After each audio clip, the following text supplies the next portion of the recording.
Hello and welcome to a new episode of New Books in Islamic Studies. I'm your host, Sher Ali Tari.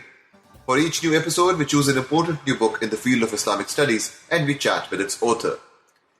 In the historiography on South Asian Islam, the creation of Pakistan is often approached as the manifestation of a vague, loosely formulated idea that accidentally emerged as a nation-state in 1947.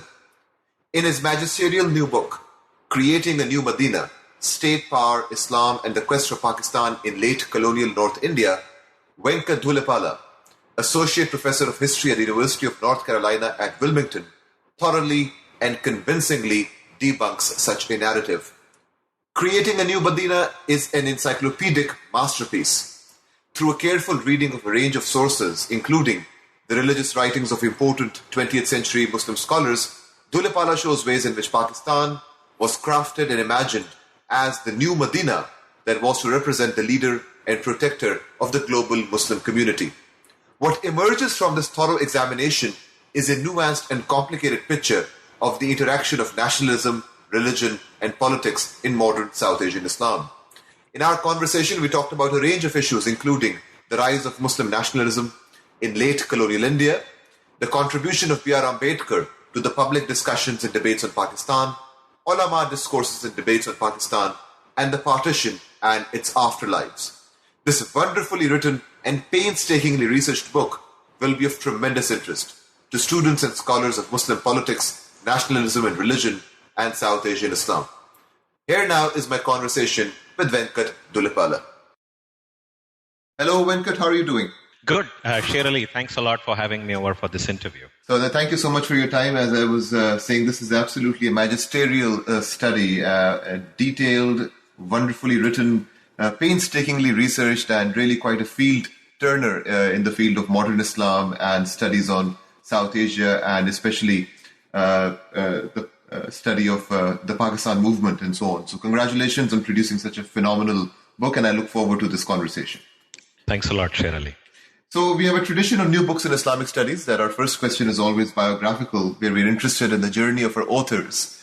So how did you become a scholar of Islam and Muslim societies, Venkat? And so that's the first part. And then how did you come to write this particular book? Well, I would say that, there is no single straight line that one can draw to neatly explain one's progression and then ultimate arrival at a destination. There are several zigzagging lines that don't always connect, and yet they connect somewhere. And there is also a great degree of serendipity that is involved. I would say that,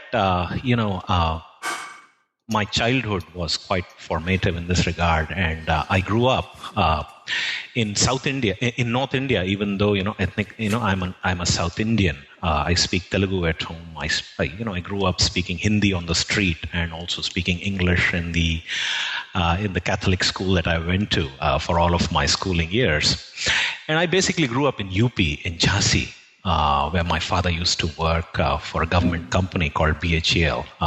And the township of this company where I lived in and where I grew up had people from all over India, from all castes, religious communities, language speakers. And growing up in Jhansi in the 70s and the 80s, of course, Pakistan was something which was never far from our minds, thanks to, the cricket matches between the two countries, which we followed as kids through live commentary on shortwave radio.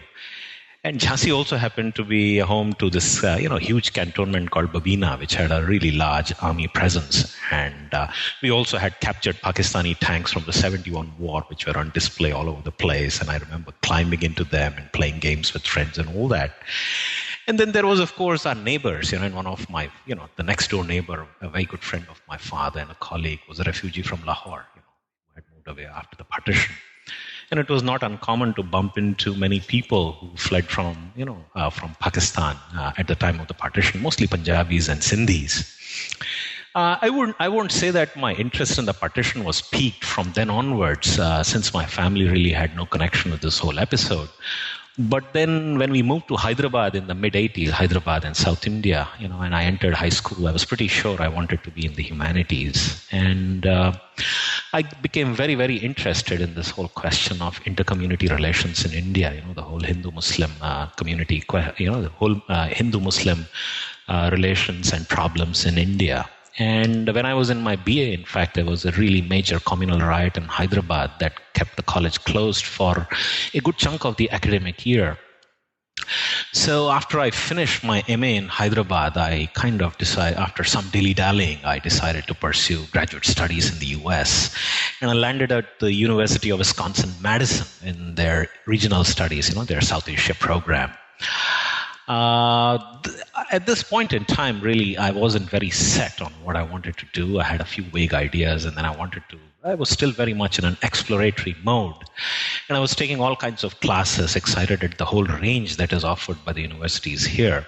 And as part of this exploration, I joined a class on Urdu literature that was offered by Professor Memon. He was a wonderful, wonderful teacher. And this opened the world of Urdu writers for me. But this class was still, of Urdu fiction in English. And but at this time, I also became friends with this chap, Blaine Auer, who now teaches Urdu and Islam at the University of Lausanne. And Blaine was somebody who knew the Urdu script. And from him, I just learned Urdu just out of curiosity, hoping to read Urdu poetry because I was always very interested in reading good poetry. And I had no idea this would be very invaluable later on.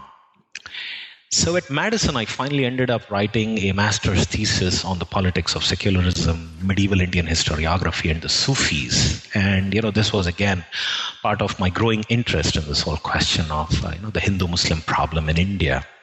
And when I moved to Minneapolis, that's where the idea for the PhD actually kind of germinated. And again, here it began first with the idea that I should look at this thing called the Muslim Mass Contact Program that was launched by the Congress Party between 1937 and 1939. And it is generally agreed that the failure of this program, marked the end of the secular ideal, and the Pakistan movement, or the ideal of Pakistan, was going to be unstoppable after that. So anyway, when I went to the field with this idea, I began to do archival research. I figured out that this would probably be enough for writing a chapter. And then after that, of course, I also got really interested in the whole question of the Pakistan movement in UP, and I decided to radically expand the scope of my study. So, that's how I ended up doing a PhD thesis at Minnesota, which became the basis for this book that we now have. So before we went on air, Venkat, we were discussing the kind of attention that this book is receiving, not only from the scholarly community, but also from the media in India and Pakistan, the print media especially. Mm-hmm. And I think one of the reasons for that is that you really are interrupting certain dominant and long-running narratives of the Pakistan movement in this book, and you've done so, I think, quite convincingly. Mm-hmm. So what are some of the dominant narratives in the field about the creation and the conceptual idea of Pakistan in late colonial India? And in what ways does your book then challenge these narratives? Could you give us a sense of the lay of the land to which you entered into and how you sought to interrupt and disrupt the dominant narratives that exist? Okay. Well, let me try and put it as concisely as possible without running away or running into all kinds of bylanes. But if you look at partition historiography in general, and this is a fairly impressive body of work, and the scholarship has grown exponentially in the past 30 odd years, and you have vigorous debates in the field and varying contending points of view. But in spite of all this, there is a certain fundamental agreement, a fundamental assumption which unites much of the historiography which is out there. And this assumption is that Pakistan, or partition, seems to have happened in a fit of collective South Asian absent-mindedness, that it was the tragic end result of the transfer of power negotiations going awry, that it was, this was hastily midwifed by a cynical, war-weary British establishment, anxious to get out of the morass of an imploding India and then leaving the unsuspecting millions to face its brutal consequences.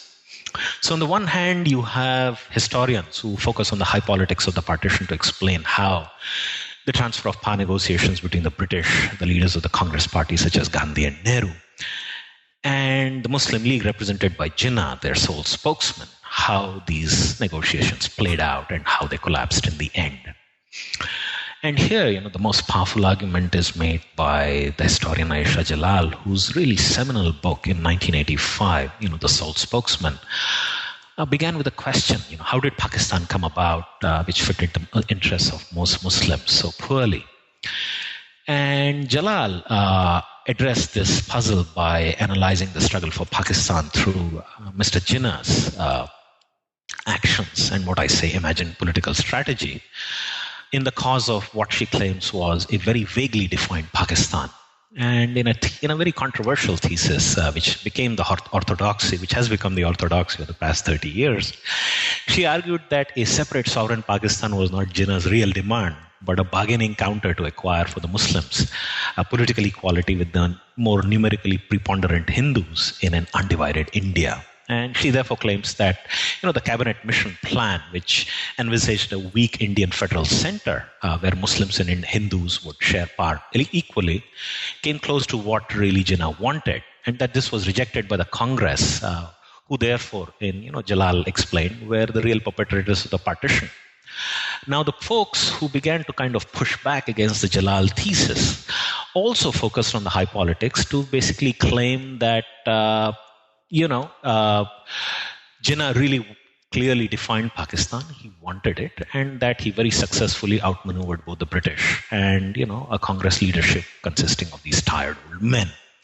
Yet, again, there was this consensus between both sides that Pakistan was nothing but, as I quote, a host of conflicting shapes and forms, most of them vague, and that, it was at best a catch-all and an undefined slogan. Now, if you get away from the historians of the high politics of the partition and you look at the scholars of the subaltern studies, ironically, they too, in spite of being great critics of great man history and the concurrent tendency to reduce South Asian history to a teleological biography of the nation state, they too agree that Pakistan was a fairly vague idea, and that few had any clear ideas as to what that goal meant. Now, if you step away from this and go to, again, regional studies of the Pakistan movement, especially those, focusing on Punjab and Bengal, the Muslim-majority provinces which were partitioned to create Pakistan, they again point to the late popularity of Pakistan in these provinces besides its rather insufficient and uncertain comprehension. And given the fact that these partitioned provinces witnessed unprecedented human displacement and violence, ethnographies exploring personal histories of ordinary people, especially women and refugees, have constituted the newest wave of the partition scholarship. And here too, what you have is this idea that there is utter bewilderment and helplessness of the people at what was happening all around them as their worlds collapsed as a result of rather unfathomable political decisions at the top, which happened at the twilight of the Raj. Again, if you look at the ideological moorings of the Pakistan movement, while the role of religious ideology and the role of the Ulama and the Sufi peers has long been recognized, their appeal has largely been associated with only the emotional dimension and a vague vision of Pakistan lacking any clear territorial grounding. And even Mr. Jinnah, who occupies a central place in partition historiography, his appeals to Islam in the cause of a vaguely defined Pakistan have largely been viewed as tactical maneuvers, not based on any firm conviction. And when it comes to the Ulama, especially the Deobandi Ulama and their premier organization, the Jamiatul Ulama Hind, they make an appearance in partition historiography as people who were staunch defenders of composite Indian nationalism and stoutly opposed to Pakistan. And finally, this is the idea has been that Pakistan really remains this very vague idea, which just happens, in the end, and that South Asians are basically sleepwalking into the quicksands of the partition, and it happens as an event, as as something of a weather disturbance, let's say. And one of the things which struck me was that given the fact that India is such a argumentative society, what you find rather lacking, a stunning lacking in partition studies, is the seeming absence of public debates, discussions, contestation over Pakistan. And as I began to look at the evidence, one thing which became very clear was that Pakistan became the most pressing political issue of the day, and that it would be talked about, discussed, debated, fought over in the popular press through books, pamphlets, in public meetings, political conferences that were held in cities, towns, bazaars, and kasbahs across the length and breadth of India. And what I argue on the basis of my analysis of these public debates as far as Pakistan is concerned is that Pakistan is not a vague idea, but that it is thought through, and that it's not insufficiently imagined, as has been argued thus far, but it is seen as I call it, an ideal Islamic state. And I use the title A New Medina. This is a place where you will see Islam's rise and renaissance in the 20th century world, that Pakistan would emerge as the successor to the defunct Ottoman Caliphate, as the greatest Muslim power on the planet, and that it would be a extremely viable and successful state. So in the book, you focus on, I guess, two kinds of elites. One could say the political elite and the religious elite of the Ulama. So let's go step by step and try to unpack some of the discussions of this book. So as a beginning, could you describe for us the context and the key events that marked the political rise of the Muslim League and with it Muslim nationalism in late colonial India, especially in the United Provinces, the UP, that represents a key site in the early chapters of your book? Yeah. The UP is the place where the Muslim League really rises. And it has often been said that the path to the partition was paved from the UP.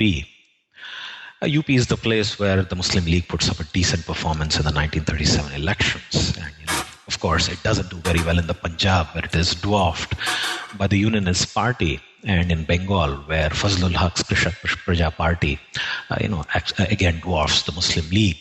In the Northwest Frontier Province, it's the Congress which wins under Badshah Khan and Khan Sahib. While in Sindh, again, you have what become later on major Muslim League figures, people like Haji Seth Abdullah Harun, who don't even want to fight under a Muslim League ticket. And it is, well, again, this is something which has been beaten to death in partition historiography, that in the UP, the Muslim League and the Congress, they fight these elections in a largely informal alliance against the government-backed National Agriculturalist Party. And that after these elections, which this combined wins convincingly, the negotiations for a coalitional government between these two sides collapses, and the Congress goes on to form its own provincial government, which is seen as a major miscalculation in hindsight, especially by those who really rue that the partition really happened. Now, I kind of I do acknowledge that this is something which is really important, but what I do is I get away from this well-trodden path to explore how the Muslim League becomes really popular in the UP, especially in a context in which they're being tried to be shut out of the game by the Congress, which has captured power, which is trying to attract Muslim MLAs onto its side, and which has also launched a new propaganda campaign on the ground, which is known as the Muslim League Muslim Mass Contact Program, to enlist maximum number of Muslims as for ana members of the Congress. And the rhetoric of this campaign is something that I analyze at great length, and this is something which is run as a secular socialist campaign by Muslim socialists in the Congress, who said that the Congress is fighting just for political independence, not just for political independence, but also for economic justice, that it stands for land for the landless, employment for the unemployed, and that Muslims need to respond to these issues instead of going by cries of Islam in danger. But As part of this campaign, the party also fights several by-elections which are held to Muslim seats in UP between 1937 and 39. And in these elections, of course, the Congress loses. The Muslim League comes out on top.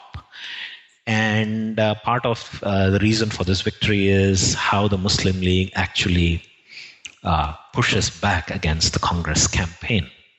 And in this regard, one of the things I also bring out is the relationship that develops between a section of the Deobandi Ulama and the Muslim League leadership. And here I bring in this legendary figure in modern Indian Islam, Ashraf Ali Thanvi. And Ashraf Ali Thanvi is somebody who pushes back against the Muslim ulama, or the Congress, the ulama who are attached to the Congress, who have gone over to the other side and who are now proclaiming this whole ideal of muttahida qawmiyat, or composite Islam, or composite nationalism, and believe that Muslims should also join the national mainstream, join hands with the Hindus, and push out British imperialism.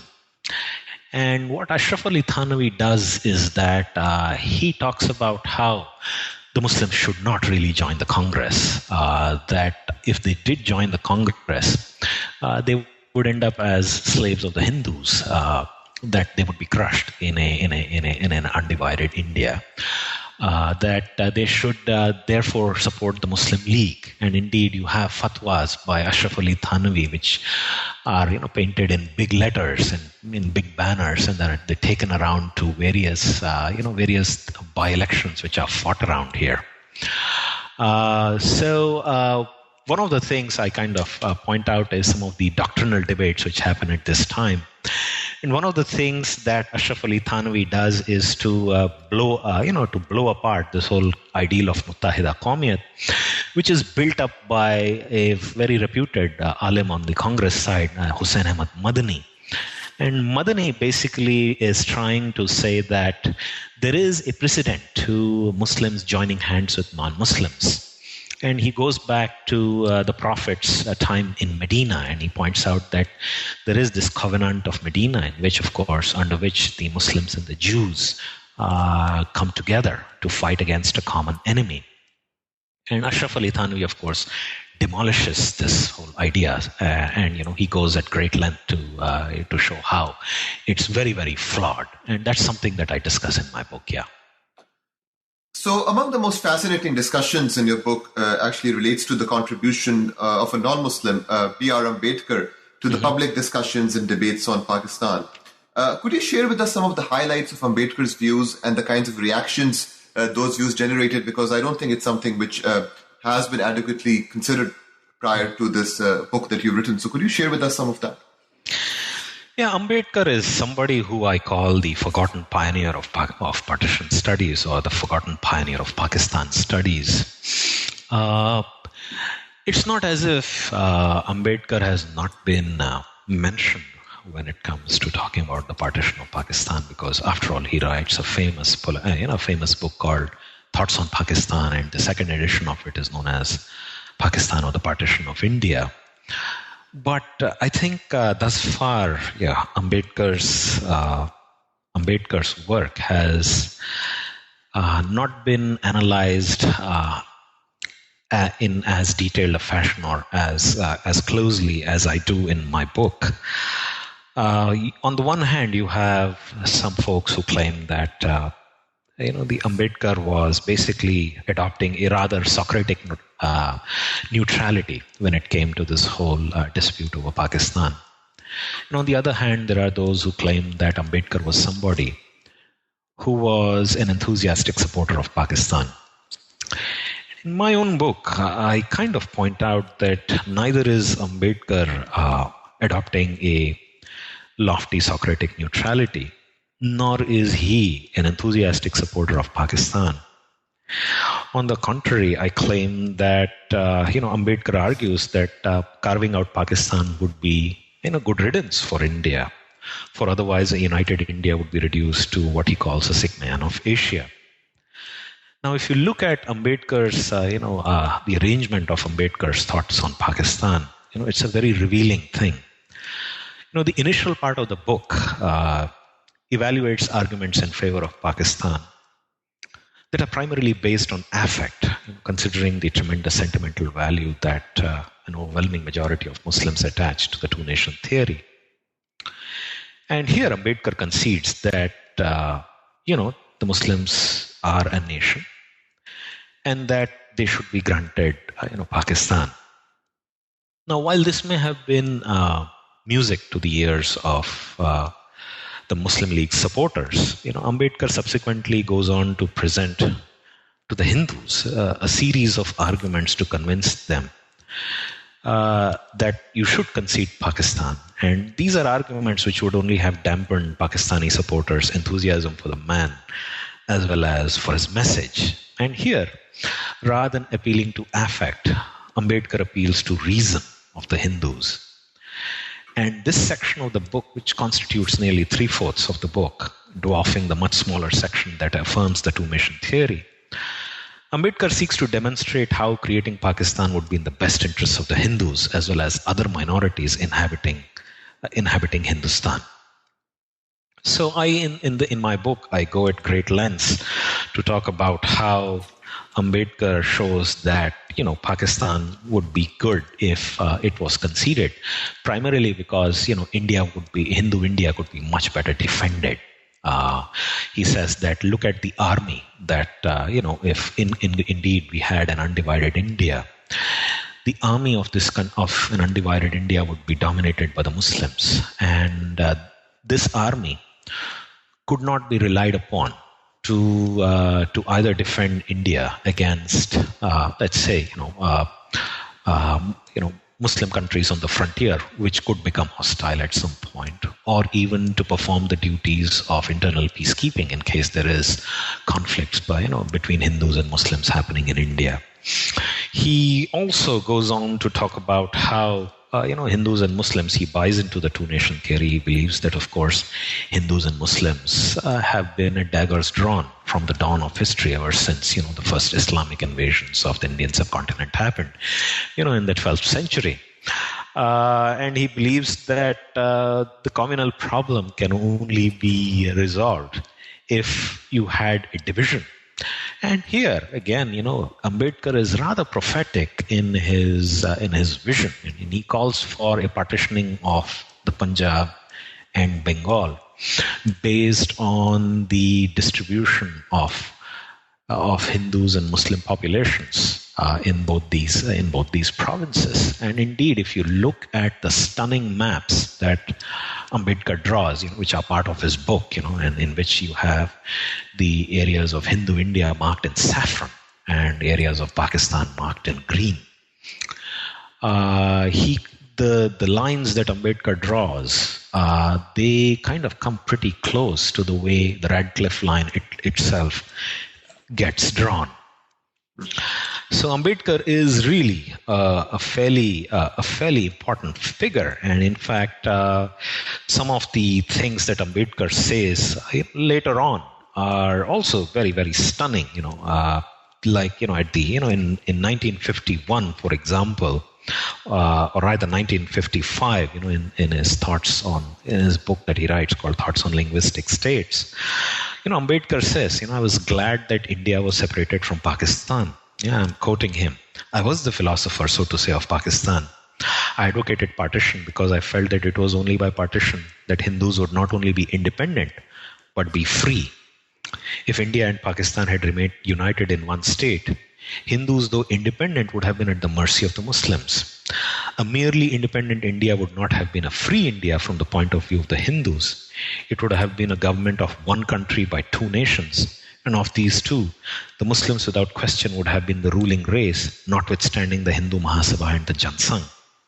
When partition took place, I felt that God was willing to lift his curse and let India be one, great and prosperous. Now, I say these are rather stunning lines, and they're not often, you don't often see them in debates as far as Pakistan is concerned. Because if you look at the public discourse in India today, Ambedkar is primarily seen as somebody who who wrote a great deal against caste Hindus and is seen as a natural ally when it comes to bringing about a particular alliance, or Ambedkar's writings. It is considered, people think that if we kind of go by Ambedkar, what we should have is a particular alliance between India's, the Dalits, let's say, and other backward castes and minorities such as Muslims, to kind of fight against this dominant caste Hindu order. But if you look at this book, I was really surprised and quite stunned, I must say, to see that I felt that Ambedkar came across as a rather conservative Hindu when it came to talking about Pakistan and the partition. So let us now return to the Muslim League and its role in the Pakistan movement. So what are some of the ways in which the Muslim League leadership in the United Provinces in UP conceptualized, articulated, and promoted the idea of Pakistan? One needs to first remember that, the idea of Pakistan is articulated by the top leadership of the Muslim League, as well as by local functionaries on the ground. In fact, I begin one of my chapters with this pamphlet called just Pakistan, which is written by this very unknown functionary of the Muslim League in Bareilly, in which he puts out what he understands by Pakistan. And one of the things that becomes fairly clear is that if you look at the articulation by various Muslim League functionaries, Pakistan is not being just seen as a Muslim majority state, but indeed an Islamic state, which would be governed according to God's law under the Sharia. That this would be a state in which you would have Muslims who would be allowed to live according to their own religious laws, for the community to rise up to its highest potential. But one of the figures that I talk about at great length in this chapter is a figure by the name of the Raja of Mahmudabad, who is a Shia landlord from UP. And the Raja of Mahmudabad, of course, conceptualizes Pakistan as indeed an Islamic state, and indeed sees it as a laboratory for Islam, where the greatest experiments in Islamic modernity would be conducted, and where problems of the modern world could be, solutions to the problems of the modern world could be found by mining insights that Islam would contain. But in this chapter, what I also talk about is how Pakistan is also seen as in territorial terms, because one of the things which has again been a truism in partition historiography is that there is just this very vague idea as far as Pakistan's territoriality is concerned. You look at the map also, because the Radcliffe lines, they become evident only a few days after 15th August, and so people are absolutely clueless as to what are the boundaries of India and Pakistan. So the general assumption again is that nobody knows where Pakistan is going to happen. Indeed, one of the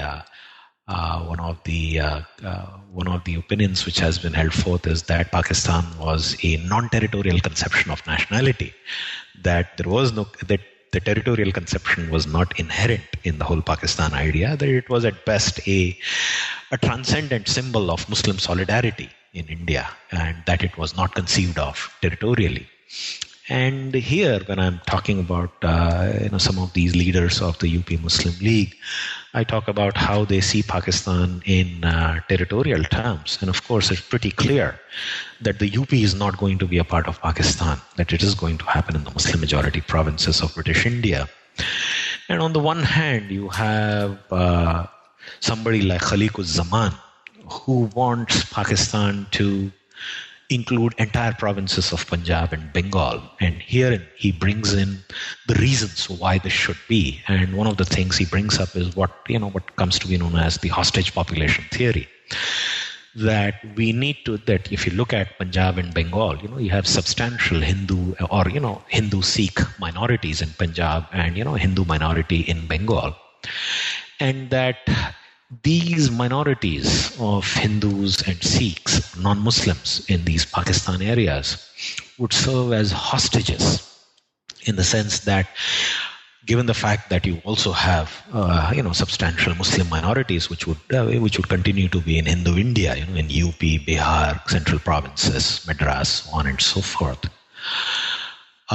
It is, in order to safeguard their rights and interests, and to make sure that a Hindu majority in India would not oppress them, it is believed that these non-Muslim minorities in Pakistan would serve as a reminder to Hindu India that in case you oppress Muslims in Hindu India, some amount of vengeance could be inflicted upon these non-Muslim minorities in Pakistan. So you have Khaliq-uz-Zaman talking about why the boundaries of Pakistan should include entire provinces of Punjab and Bengal. But more importantly, what I also bring in is Liaquat Ali Khan, who was Pakistan's first prime minister, his territorial conception of Pakistan. And I point out that, fairly early on in the game, Liaquat is very willing to go in for a partition of these provinces. And the conception that he has of Pakistan is again very close to Ambedkar's. As he says, in the case of Punjab, the Satluj should become the boundary, which would give out, eastern Punjab to India, and western Punjab goes over to Pakistan. And similarly, in the case of Bengal, he believes that, of course, West Bengal could go over to Hindu India, and eastern Bengal would go over to Pakistan. And he's also willing to, of course, let go of Calcutta. And of course, there is this hope that Bengalis would want to be all together, and this could all become again past part of eastern Pakistan. But I bring in all these things when I talk about how the idea of Pakistan is articulated, discussed, debated in UP. Okay, let us now turn our attention to the Muslim scholarly elite, the Ulama, and their discourses and debates on Pakistan. Let us begin with the Ulama who were actually opposed to the idea of Pakistan. And you mentioned Hussain Ahmad Madani and his role and so on. But could you continue this line of thought by discussing some of the salient features in their line of critique, and also through what sorts of technologies did they advance their critique and their argument in the public sphere? Yeah, the Ulama, they rely on the press, columns of the newspaper, pamphlets, public meetings, to put out their point of view. And here, I guess you're referring to some of these Ulama who adhere to the Congress line, who kind of align themselves with the Congress party and the ideal of Muttahida Qawmiyat or composite nationalism. And here, I want to kind of bring to your attention the importance that is placed when it comes to how important the press is seen in this whole battle for Pakistan. And in my book, I have this very interesting anecdote about a public meeting which is addressed by Jinnah. And this anecdote is related by Rafiq Zakaria, who's a congressman and also the father of Fareed Zakaria, who is a famous columnist in this country. And in that anecdote, Rafiq Zakaria tells us that there is this public meeting which is being held in Bombay in 1939, and Jinnah shows up, and he sees this scene, and he sees that there are, of course, a lot of people, but there is no press. And Jinnah then begins to shout at the organizers, and he says, and the microphones are on, and in the full hearing of the public, he says, "Do you think I've come to address these donkeys?" And he says, "Where is the press?" And he wanted to therefore have his remarks conveyed to the world through the press. So, and as Rafiq Zakaria says, the organizers ran helter-skelter and finally managed to arrange chairs and tables near the dais for the press representatives. So the press is important, as are public meetings, conferences. And if you look at the 1940s, there is a Pakistan conference being held almost every day, every week in some town and kasbah in the UP. Now the Ulama who are attached to the Congress also begin to use these methods. And herein I bring in a couple of important, or two or three important people here. One is this person by the name of Maulana Sayyid Ahmad Sajjad, who's from Bihar. And his critique of Pakistan emerges within a few weeks of the Lahore Resolution. And in this, of course, Sajjad assails Jinnah, the Muslim League's hostage population theory. He says, how can you justify it in terms of both realpolitik as well as in terms of Sharia? How can you oppress or inflict violence on innocent people just because Muslims are being oppressed by some of their brethren elsewhere? This is something which doesn't happen. He also points out that, hey, where in history has it happened ever before? And here he brings in the whole example of Palestine. And he says, look at what's been happening in Palestine. And Palestinian Muslims have been talking about their fate to the wider, Muslim world. And what has what has Muslim Turkey done? Has it ever gone on to oppress its Christian subjects? That doesn't happen really at all. And of course, he also takes on this other argument which is being put out by the Muslim League, especially to Muslims in UP and other, Muslim minority provinces in India, and in which they are being asked to sacrifice themselves for the sake of an Islamic Pakistan. And he says that rather than the Muslims of the minority provinces such as UP sacrificing themselves for the sake of Pakistan, why don't all of India's Muslims get together, overthrow British imperialism? And okay, they may be subordinated to the Muslims, but when it comes to the wider Islamic world, which is also groaning under the heel of European imperialism, once we kick the British out of India, imperialism throughout the Islamic world would collapse and we would be able to liberate the entire Islamic world. And we would be rendering a much greater service to the entire Islamic world.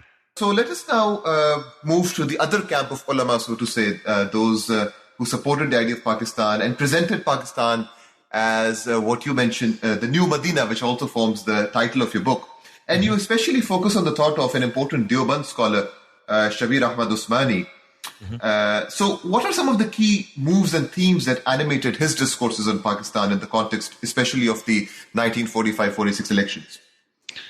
Yeah, Shabir Ahmad Usmani is again a figure who has not really been, given his due when it comes to, to partition studies. He is a fairly striking absence. And here you should remember why Shabir Ahmad Usmani is important, because firstly, Shabir Ahmad Usmani is the man who is the main force behind the Objectives Resolution, which is passed by the Pakistan Constituent Assembly. Shabir Ahmad Usmani is also acclaimed as Pakistan's first and perhaps the last only Sheikhul Islam. And he is also the person who presides over Mr. Jinnah's funerary ceremonies. Of course, the private ceremony, the Shia ceremonies are held at home, but when it comes to the public ceremony, it's Shabir Ahmad Usmani who presides over the state burial of Mr. Jinnah.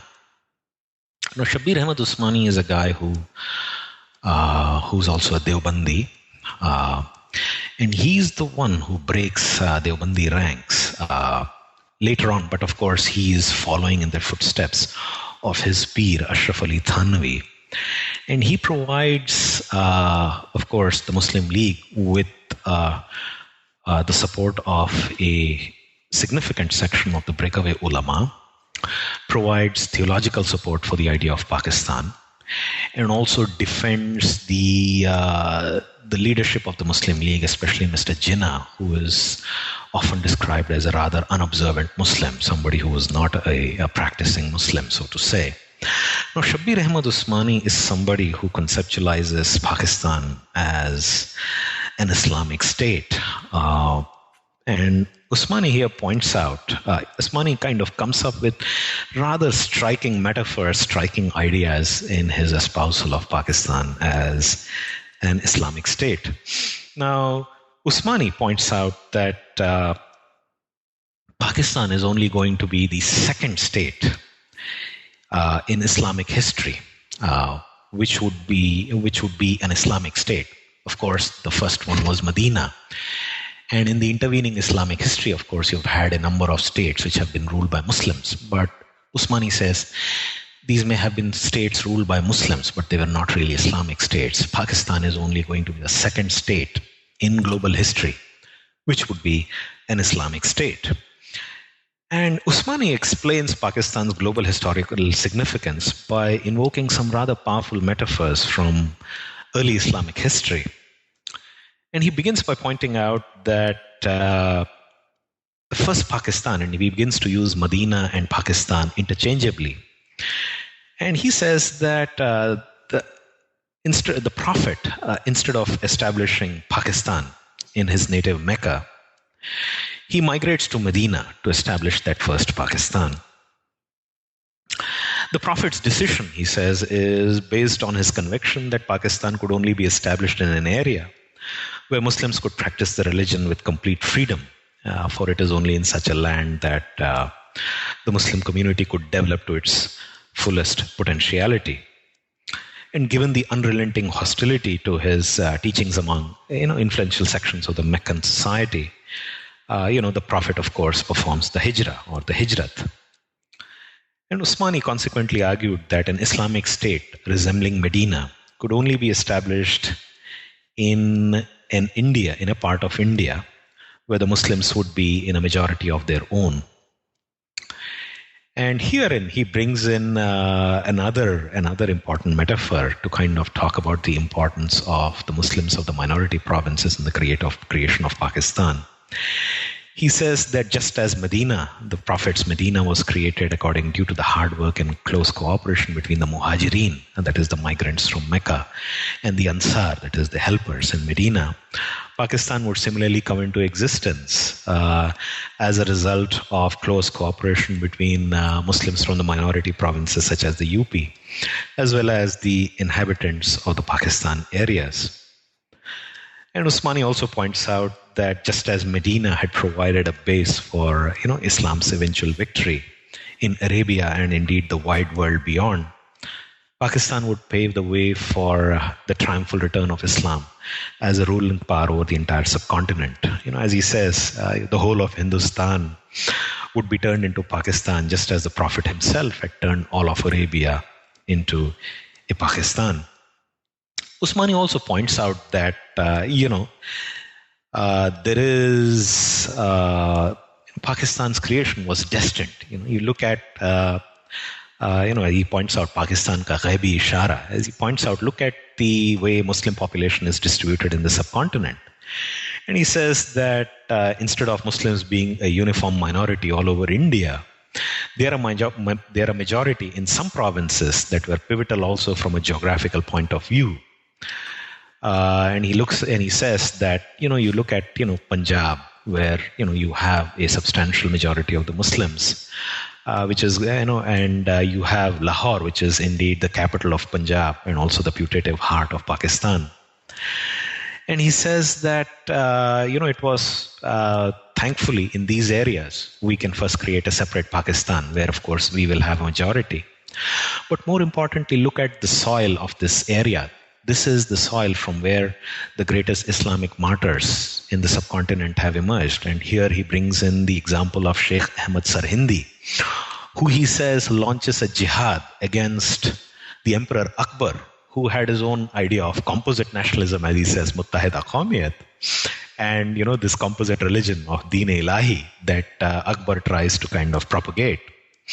And as Usmani points out that just as Sarhindi had rebelled against Akbar and smashed Muttahida Qawmiyat, that in the modern world, in current day situation, this war against Deen-e-Ilahi or Muttahida Qawmiyat would emerge from the Pakistan areas. So Usmani, of course, goes on to define nationality in terms of religious community, and he points out again that the world can only be divided on the basis of religious communities, and that its origins indeed lie in the Quran itself. But one of the things that one needs to remember also is that Usmani is somebody who brings out the importance of the Ulama in Pakistan. And here he uses a rather striking metaphor. He points out that just as, Muslims go on Hajj, and they go on Hajj in these ships which are skippered by English captains, and that these English captains take the ship and the faithful to the port of Jeddah, but they stop well short of this port. Why? Because at the port, you have some rather treacherous underwater rocks and shoals that these English captains are not quite competent to navigate, and that at this point a certain pilot, an Arab mariner from the port, comes in his little boat, climbs onto the ship, and then he leads the ship to kind of safely berth in the port of Jeddah. He points out that Mr. Jinnah is somebody like an English captain who can kind of take the Muslim community only to a certain point in time. That is, till the negotiations, constitutional negotiations with the British government and the Hindus, led by the Congress, are concerned, are over. Once Pakistan is created, like that Arab pilot, the Ulama are the people who are going to take over. But one thing which also needs to be remembered is that Usmani makes it clear that an Islamic Pakistan is not going to happen overnight, that this is something which will happen over a period of time as a result of deliberations, negotiations between, the ulama, the Muslim modernists, so on and so forth. So he leaves the creation of a Islamic Pakistan to a particular future as a result of these negotiations. And I would presume that these debates, these negotiations are still not over as far as the question of Pakistan's identity is concerned. So in the epilogue of this book, you very poignantly discuss what one might call the afterlives of these events and the discursive operations that led to the partition. So what, in your view, are some of the central observations that you present in the epilogue with regards to the political aftermath of partition in post-colonial India and Pakistan? One of the things I point out is that in the aftermath of the partition, of course, there is great euphoria about it, even though, of course, this thing, the partition has, of course, led to a colossal human tragedy. Number of people killed, number of displaced, these run into millions. But there is a great sense of euphoria, idealism, that we are going to build a new Pakistan. This is going to be a great country, a great state. And indeed, one of the things I bring out is an interview that Mr. Jinnah has with Margaret Burke White, the famous photographer, and in which Jinnah makes it, Jinnah kind of talks about Pakistan in Islamic terms, as he points out, that this is going to be the largest Islamic state, not the largest the largest Islamic nation, and also the fifth largest nation in the world. Now, much has been made about Jinnah's 11th August speech, in which, of course, he says that now that Pakistan is formed, you have, Hindus can be Hindus, Muslims can be Muslims, the Hindus can go to their temples, the Muslims can go to their mosques, so on and so forth. And we are all now equal citizens of Pakistan. But the kind of ambivalence that Jinnah maintains, as well as, the other leadership of the Muslim League, people like Liaquat Ali Khan and others, this ambivalence about whether Pakistan is going to be a modern secular state or whether it's going to be some species of an Islamic state. This ambivalence continues, and this is something that I kind of bring out. The other thing I bring out is that throughout the Pakistan movement, what you see is a fairly consistent pan-Islamist rhetoric. What is pointed out is that look at Pakistan. It is it forms a continuum with all these other Muslim countries of the Middle East, and that Pakistan will become the leader of the Islamic world. And indeed, once Pakistan is created, what we will see is the creation of a powerful Islamic bloc. And before long, the idealists in the Muslim League believe that the national boundaries between all these Islamic countries will drop off, and what you will have would be one large Quranic state, Islamic state, which unites the entire Ummah together. You see some of this high idealism in Pakistan's early years. You have somebody like Shabbir Ahmad Usmani convening the World Islamic Conference, Mu'tamar-e Alam Islami, in which you have, of course, delegates from different parts of the Islamic world who are invited to kind of participate. And of course, Pakistan sees itself as indeed the leader of the Islamic world. That is something that you see in Pakistan's early years. And it is indeed disappointment when it comes to these moves. They don't quite materialize to the extent that Pakistan expects. And it is then that you see Pakistan then making a decisive shift, or rather not a shift, but at least a move to become a part of the American bloc, becoming part of CENTO, CETO, so on and so forth. So these are a few things that I bring about, but I think I end my epilogue with a certain episode from taking into account the utterance of the leader of the Muttahida Qawmi movement. I'm blanking out on his name. Altaf Hussain, in which. It's ironical that the UP Muslims who were at the forefront, or at least the UP Muslims backing the Muslim League, who are at the forefront of the whole Pakistan movement, and who go on to then become known as Muhajirs in Pakistan. And some of the most fervent supporters of Pakistan in its early stages, and also people who believe that they are really the true creators of Pakistan. You have Altaf Hussain making a speech at the Hindustan Times summit in Delhi, saying that this was all a great mistake, and that the Muhajirs should be forgiven, and this is the greatest mistake ever done in the history of the subcontinent. So I end my epilogue with something like that. So, Creating a New Medina, State Power, Islam and the Quest for Pakistan in Late Colonial North India, published by Cambridge University Press in 2015. Thank you so much, Venkat, for your time and for this conversation.